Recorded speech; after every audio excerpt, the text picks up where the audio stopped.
Trevor, the traction engine, enjoyed living in the vicarage orchard.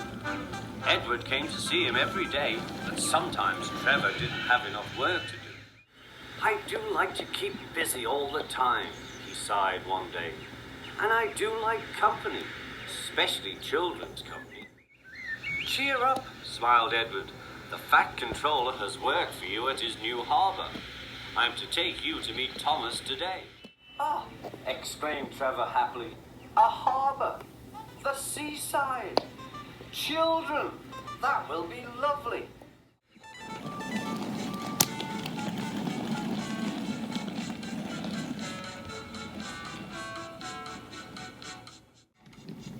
Thomas was on his way to the harbour with a trainload of metal pilings. They were needed to make the harbour wall firm and safe. "Hello, Thomas," said Edward. "This is Trevor, a friend of mine. He's a traction engine." Thomas eyed the newcomer doubtfully. "A what engine?" he asked. "A traction engine," explained Trevor. "I run on roads instead of rails. Can you take me to the harbour, please? The Fat Controller has a job for me." "Yes, of course," replied Thomas, but he was still puzzled. Workmen coupled Trevor's truck to Thomas's train, and soon they were ready to start their journey.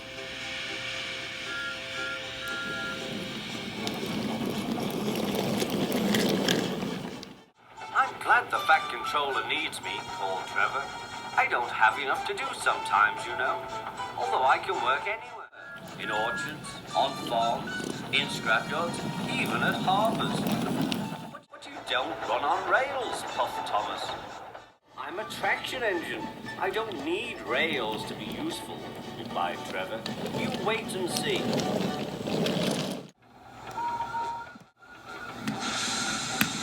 When they reached the harbour, they found everything in confusion.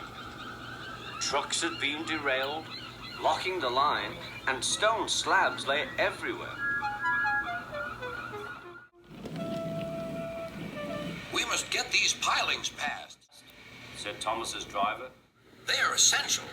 Trevor, we need you to drag them round this mess." "Just the sort of job I like," replied Trevor. "Now you'll see, Thomas. I'll soon show you what traction engines can do." Trevor was as good as his word. He dragged the pilings clear with chains and towed them into position. "Who needs rails?" he muttered cheerfully to himself.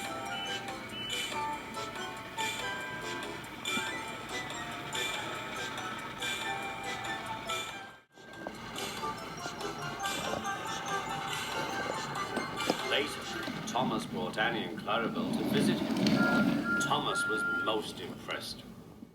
"Now I understand how useful a traction engine can be." The coaches were full of children. Trevor gave them rides along the harbour. He liked this best of all.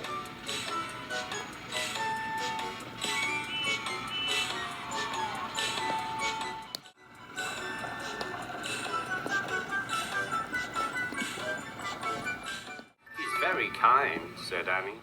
"He reminds me of Thomas," added Clarabelle. Everyone was sorry when it was time for Trevor to go. Thomas pulled him to the junction. A small tear came into Trevor's eye. Thomas pretended not to see.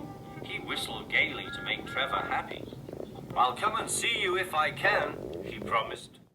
"The vicar will look after you, and there's plenty of work for you now at the orchard. But we may need you again at the harbour someday." "That would be wonderful," said Trevor. That evening, Trevor stood remembering his new friend Thomas, the harbour, and most of all, the children. Then he went happily to sleep in the shed at the bottom of the orchard.